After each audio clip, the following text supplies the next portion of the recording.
Hello, I'm Michelle, and I'm back with a new Melodifestivalen interview. Today, I'm joined by Vilhelm Buchaus. Buchaus, almost, Buchaus. almost. Yeah. Welcome to my channel. Thank you so much. It's so good to be here. It's your second time competing in Melodifestivalen. Do you feel more or less nervous going in a second time? I feel a bit less nervous. I just feel more used to the whole situation of being in Melodifestivalen and doing like a Melodifestivalen preparation week as I'm in right now. So yeah, it feels a bit more common for me in a way, and I'm more used to it. So that helps. What did you learn from last year that you are doing differently this year? I don't know what I'm doing differently. There's a different song for sure, and the whole performance will be different because there's a different song, and it would feel boring to just like do a similar song in a similar type of performance because of the fact that the performance was pretty specific last year with that one shot thing that we did throughout the entire song. So I'm trying to approach this different because it's a different song, and it's fun to do it in a different way. I think that's kind of how you should be doing it, because it's like people will recognize you, but still like you wanted to like surprise them in a bit, kind of. Yeah, of course. So tell us about your mellow song, Hearts Don't Lie. Hearts Don't Lie is a song that is about that you can't convince anyone to love you, or you can't convince yourself to love someone else. That you gotta trust in your heart, because your heart don't lie eventually. That's the conclusion of the song. I wrote it with my friends Isa and David, and we've been writing a lot of songs together for the last couple of years, and this one we wrote this summer, and we wrote the chorus and the part that's after the chorus, and then we tried to come up with this verse for a while. So I think we tried like 10 different verses for this song to really have something that fitted the chorus and the post-chorus thing, because we were really happy with that, and we didn't have a verse that we were happy with.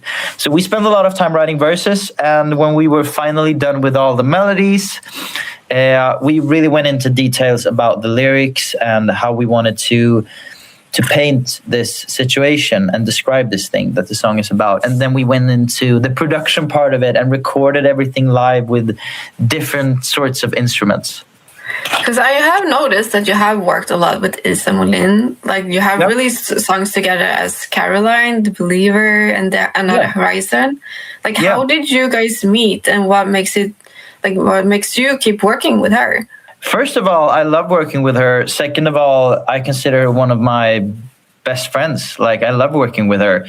And since we've been working for so long together, it's really easy because we know what we like and we know what we don't like, and it's very easy to like sort out different ideas. And we started working, I guess, like we both write music in Stockholm, and Stockholm isn't that big, to be honest. Like especially not in the music scene. There aren't plenty of people doing it. So we just kicked off and have written a lot of songs since like 2 years ago when we started. So it feels very fun to do with her, because like she's the songwriter that I have collaborated the most with the last 2 years, like even before I was in Melodifestivalen last year.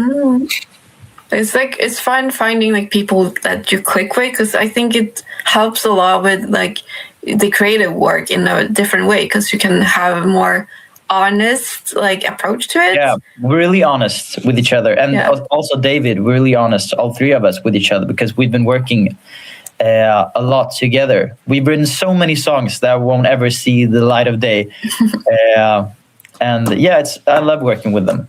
So back to the Melodifestivalen song, like what were your guidelines to the team for what you wanted on stage for your performance? Did you have any like references to help you explain what you wanted? Yeah, I wanted to do something that felt more like a show to the audience than I did last year, because last year it was very focused on the camera, and I didn't really even get to look out at the audience until the last chorus, of course. But this year I want to like put on a show in a way that you see a show when you go to a concert. And also this song is more rock. This song is more rock. Yeah, just straight up more rock than it was last year. So I just wanted to be in that energy on stage. I'm excited to see like how like the different elements will be compared to last year. Because last year I really liked the performance. It was like I was surprised seeing it was like so well put together, and it's like as a newcomer you did it very well. So I think thank you. Because I've seen you doing the music videos for your songs. Like, did those kind of help you to like tell like what you wanted on like performing wise and like give your input on things? Do you mean the music video for I'm Yours? That one and the other music videos you have, because I've seen you have a lot of. I think I try to do different stuff in music videos and or compared to what I do on stage. Like music video for I'm Yours, we did it like 4 weeks before we did Melodifestivalen, and long before we did the music video, we had like all the ideas for the staging and all of that. So I tried to put on a different show because like there's people there watching live, and I want to put on a show for them this year. So what has been the most challenging part so far in like preparing for this week? The most challenging part has been I'm gonna like after the second chorus in the song, I'm gonna like run out on the catwalk to a smaller stage that's out in the chorus, and I don't have plenty of time to get out, so I have to run pretty fast. So I've been practicing on a treadmill in the studio throughout the winter. So yeah, that has been the hardest part, preparing for that.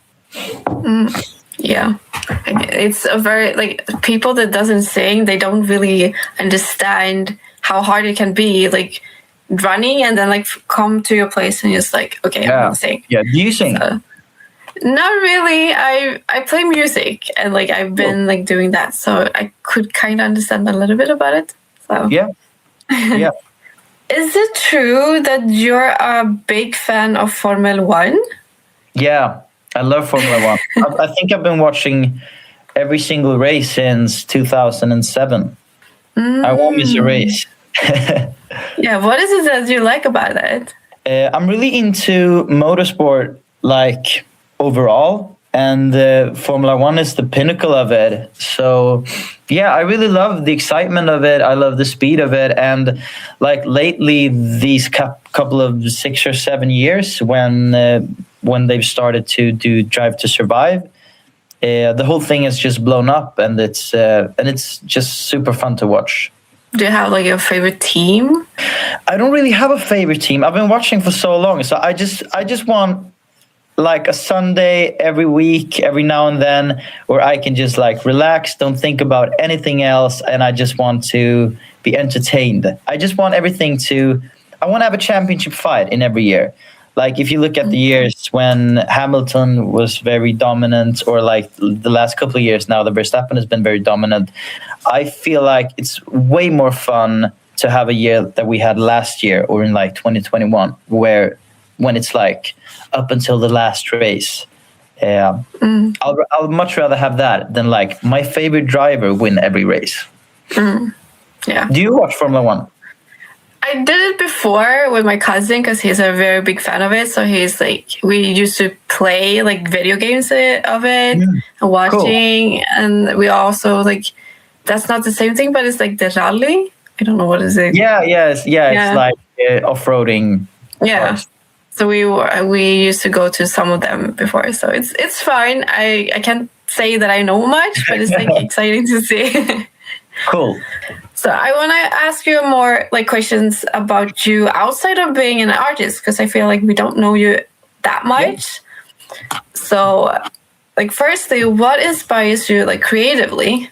Creatively, I get inspired by first and foremost like things that happen in my life and things that I think about and things that have happened like before.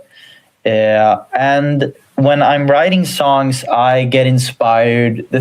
Often the first thing, it's different every time, of course, but often the first thing is like an instrumental part that inspires me. That I'm either playing on guitar guitar or playing on a synth or playing on piano, and that kind of sets me in a mood that makes me feel in a certain way, and stuff comes to me that way. That's a bit like weird if you don't write songs, if you don't know how the process works. But yeah, for me, it works that way. I think it's very different from everyone. So. Yeah, I bet. So what's your favorite series that you have rewatched the most? I'm not a big like movie or a series guy, but I'm rewatching my first ever. I'm rewatching a series for the first time ever right now. I'm rewatching Homeland. Have you ever seen that? It's from like no. Started it in like 2010, 2011, and that is like the only series that I've ever watched, and I watched that a lot of years ago, and now I saw that it's back on Netflix. So I'm like, yeah, I'm gonna rewatch that. So I've been doing that for the last couple of, the last week really, not for that long. So what is it that you like about that show? I think it's just like, I think it's just that I've been watching it, so I know that it's good. I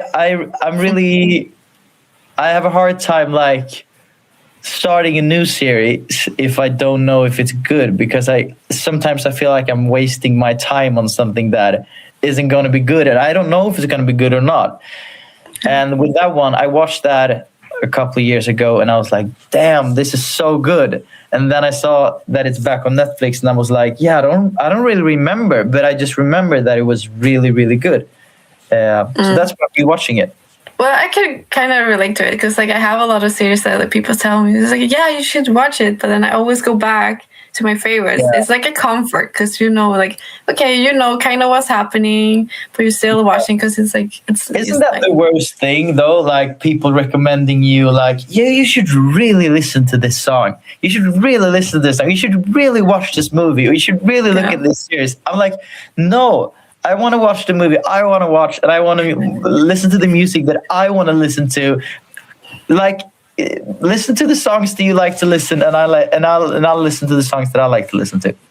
Yeah, it's like sometimes it's just like, nah, I don't want to. So it takes them more time to actually go and do that. So yeah. So lastly, I want to ask you, if you could snap your fingers to learn any language in the world, which would that be and why? That's interesting. I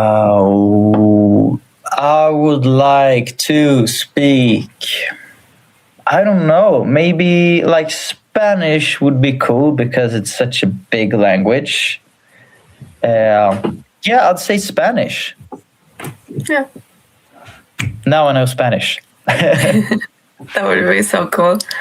That was it for this time, because you need to get going. So thank you so much for taking the time to talk to me. Thank you too.